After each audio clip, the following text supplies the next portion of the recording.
So guys, today back for a video on the channel. Today we're here for another NUFC news video. It's only been a couple of days since the last one, but a lot has happened with Newcastle United. Transfer talk, a pre-season game coming up, and we've got to speak about that win against Doncaster. Make sure to leave a like, boys, subscribe to the channel if you haven't already, and let's just get straight into the video now, and we are going to start off by speaking about the Doncaster win. Before I start off the video, thank you everyone for 2 million channel views. For uploading just over 1,000 videos on the channel to get 2 million views is incredible, so thank you everyone for that. Anyways, the Doncaster game, I want to say now I didn't watch it. I've seen the highlights now.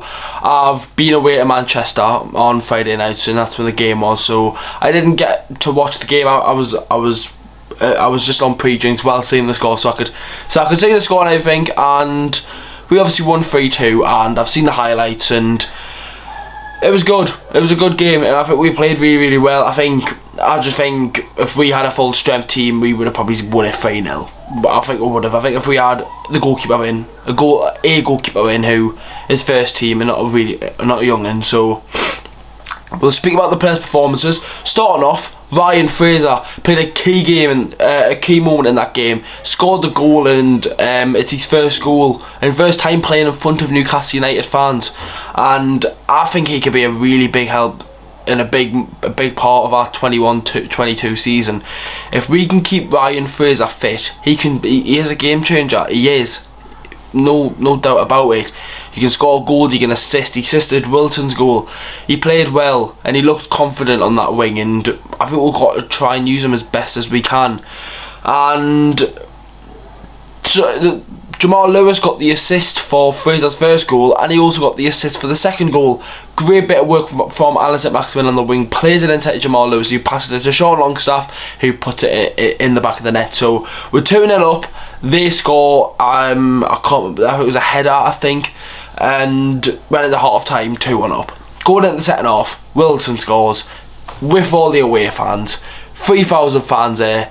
Absolutely incredible to see. And news has came out with the fans. Obviously, I've bought my season ticket, and from after the 1st of October to enter stadiums in the Premier League and all football teams, if that's in League 1, League 2, Championship, National League, you have to be fully vaccinated, which is both vaccines.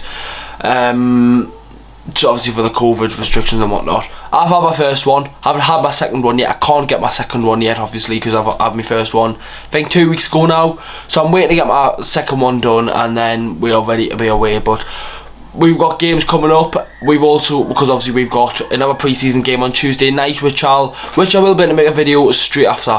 So straight after the Rotherham game on Tuesday night, I'll make a video, because obviously I'm gonna be in the house. I'll probably try and watch it if I can, and hopefully we can win. Obviously Rotherham have got a Newcastle player in Dan Barlaser. Obviously he's been a Toulon all his life, and he's at Rotherham now on a permanent. So we'll play against him, and I'll expect it to be a very similar game to Doncaster. I mean, I think there's some fans going. I don't think there's as many as Doncaster with it being on a Tuesday night, but we've got to just do what we'll do, and hopefully we can get some minutes in. And I think it's tomorrow where all the international players will be returning, because obviously today it's 3 weeks until the Premier League season, so it's 3 weeks until we are back in the stadiums watching Premier League football. I simply can't wait.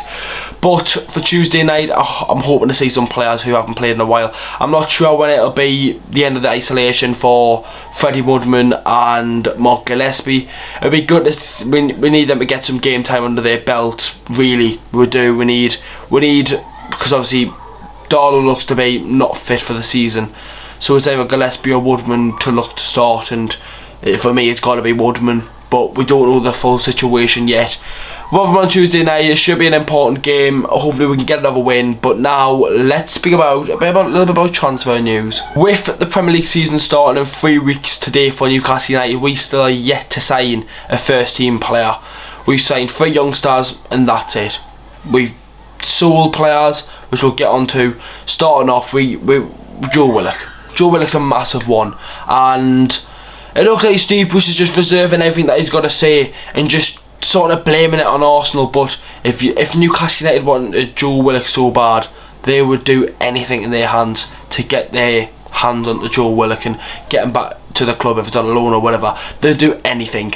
right? We've seen teams do it, anything, and they do get their man, right? Not Newcastle though. Scrape it, try and get to the last minute, and it'll fall through, and we'll buy someone else, or we'll loan someone else in, and it'll go tits up. It really will. It really will. Another player linked on loan is Ross Barkley. He's been linked with West Ham as well. He was on loan at Aston Villa last season, and he's came back to Chelsea, and I think he played quite well against the Peterborough game when they beat them 6-1. So I mean, Ross Barkley's an option in midfield that we do need. We still need a centre midfielder, a centre back, and an attacking player in like after Joe Willock. We need Joe Willock, a centre mid, a centre back, probably a right back, and a striker, an attacking player. It's not going to happen. It's not going to happen. And with the news of someone leaving, which I think it's so sad, it really is in my opinion. Florian Lejeune obviously was at loan at Alvarez last season, and he's joined them on a permanent deal, which he came out of the blue. Literally after the York game, Steve Bruce confirms that he was there. A day later, he's there, signed, or 2 days later, or whatever, signed. And I think it's disappointing. One, from Newcastle United, and just to the general situation. Injuries spoiled his career in Newcastle United. We see him have 3 major injuries. He looked immense in the first game in his Newcastle debut against Tottenham Hotspur. Harry Kane breaks his leg and he's out for way too long. Comes back into the team and we start hitting form. Right? Every time Florian Lejeune plays, we play well. We do, right? There's been times where he's played and we haven't played well, which is obviously going to happen. But when the general amount of time that he played, we played well. And every time I think of him playing, the only game I can remember off the top of my head, there will be more, where he started and we've got beat was Leicester at home in the 1920 season. Apart from that, I can't think off the top of my head games where we've got beat when Lejeune starting. Games that we won, Chelsea at home, Man United at home in the 17-18 season. So many games where Lejeune's played and we've done well with him. And for them to go for like 3-4 million when we signed him for 12 from Ibar, I think it's disappointing, to be honest. And he was a good player. He was a good player. Injury spoiled him. And I remember the 1920 season, he returned from injury. We beat Crystal Palace 1-0. The last game before Christmas, Miggy scored his first goal. It's just so disappointing just to go, well, there you go, have him. Because I don't think we're going to sign a centre-back. Every team we try to sign, every player we try to sign, another team comes in. And we can't compete with Brentford for IJ, the Celtic centre-back, right? We can't compete with Brentford. We can't compete with so many teams. With Ross Barkley getting linked, it means he's going to West Ham because we're not going to go and get him. We need signings, right? Our team last season, without Joe Willock, would have got relegated. Fact, right? If you took away Joe Willock's goal, that last game against Fulham would have been even points, right? Bringing in Joe Willock will finish 12th. It shows how much a player can change. And we need signings in the door. And Steve Bruce going, we're doing our best and whatever, this, that and the other. I think it's complete bullshit. I really do.